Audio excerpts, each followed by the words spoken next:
अस्सलाम वालेकुम, मेरा नाम डॉक्टर फरताश है और मैं बुनियादी तौर पे एक यूरोलॉजिस्ट हूँ। आज मैं आपके लिए जो वीडियो बनाने जा रहा हूँ वो है वेज़ेक्टमी और उसका रिवर्सल, यानी उर्दू में जिसको आम तौर पे नसबंदी कहा जाता है, और फिर नसबंदी का रिपेयर की अगर आप बाद में बच्चों के ख़्वाहां हों। नसबंदी मर्दों का प्रोसीजर है जिसमें हम उनकी जो वो ट्यूब है जो खसियों से स्पर्म लेके बाहर फेंकती है, हम उसको काट देते हैं या उसको सेपरेट कर देते हैं ताकि दोनों सिरों को, ताकि मर्द जो है वो बाप बनने के काबिल ना रहे। ये प्रोसीजर जो है ये आम तौर पे फैमिली प्लानिंग के लिए यूज़ होता है। और फैमिली प्लानिंग उस सूरत में कि अगर जो मर्द है वो मज़ीद बच्चों का ख़्वाहां ना हो, या मियाँ बीवी मिल के ये फ़ैसला करें कि वो बच्चों के ख़्वाहां मज़ीद नहीं हैं। इस सूरत हाल में ये प्रोसीजर किया जाता है जिसको हम वेज़ेक्टमी या नसबंदी कहते हैं। नसबंदी एक छोटा सा प्रोसीजर है जो आप ओपीडी बेसिस में हम पेशेंट्स को करते हैं। वो आते हैं, हम उनका नसबंदी करके तो उनको भेज सकते हैं।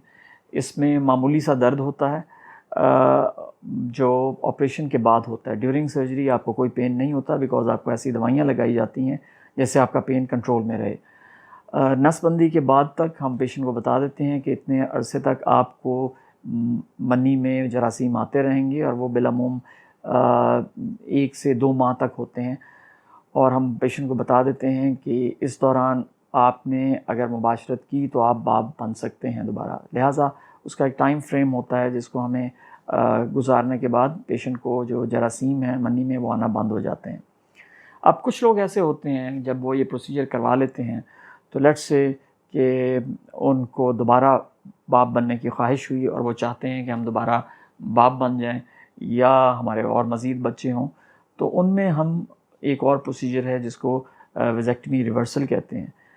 जहाँ तक वेज़ेक्टमी या नसबंदी का ताल्लुक़ है वो एक छोटा सा प्रोसीजर है जो आप ओपीडी बेसिस में भी आगे करवा लेते हैं। लेकिन जहाँ तक इस रिवर्सल का ताल्लुक़ है तो ये एक पेचीदा अमल है जिसमें बहुत छोटी 2 ट्यूब्स को हमें जॉइन करना पड़ता है, और वो माइक्रोस्कोप के बग़ैर नहीं पॉसिबल, क्योंकि अगर हम वैसे कर दें तो उसमें वो बराबरी या उस तरह की नफासत नहीं आ सकती जो हम आँख से करते हैं। लिहाजा जो माइक्रो सर्जिकल टेक्निक है उसके रिज़ल्ट्स बहुत बेहतर और बहुत कारआमद हैं एज़ कम्पेयर टू अगर हम मुकाबला करें आँख से वो सर्जरी करने के लिए।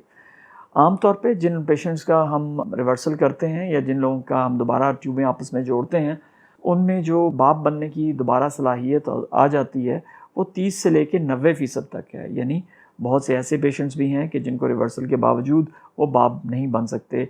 कई एक वजूहात होती हैं, और उसमें से एक वजह ये भी होती है कि अगर उनकी प्रॉपर अप्रॉक्सीमेशन ना हुई हो, या उनको ड्यूरिंग आफ्टर प्रोसीजर इन्फेक्शन हो गया हो, या खून जम गया हो, या कोई और वजह जिसकी वजह से उनके जरासीम प्रॉपर बाहर नहीं आ सकते। तो लिहाजा जो इस वीडियो का टेक होम मैसेज या जो पैगाम मैं इस वीडियो के ज़रिए देना चाहता हूँ वो ये है कि अगर आपने फ़ैसला किया है कि आपने ख़ानदानी मनसूबा बंदी के तहत आपने वेज़ेक्टमी करवानी है या नसबंदी करवानी है, तो खूब अच्छी तरह आप और आपकी बेगम मिल के सोच लें कि ये आपने फ़ैसला किया है। क्योंकि ये पॉसिबिलिटी है कि जब आप कल को ये सोचें कि मैंने जो फ़ैसला किया था उस पर मुझे नज़रसानी करनी चाहिए और मुझे दोबारा बाप बनने की सलाहियत हासिल करनी चाहिए, तो ये पॉसिबिलिटी है कि उस वक़्त आपको वो सलाहियत उस दर्जे पे ना मिले जिस तरह आपको पहले मिलती थी।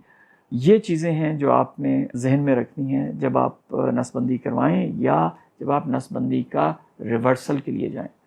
आपका बहुत बहुत शुक्रिया।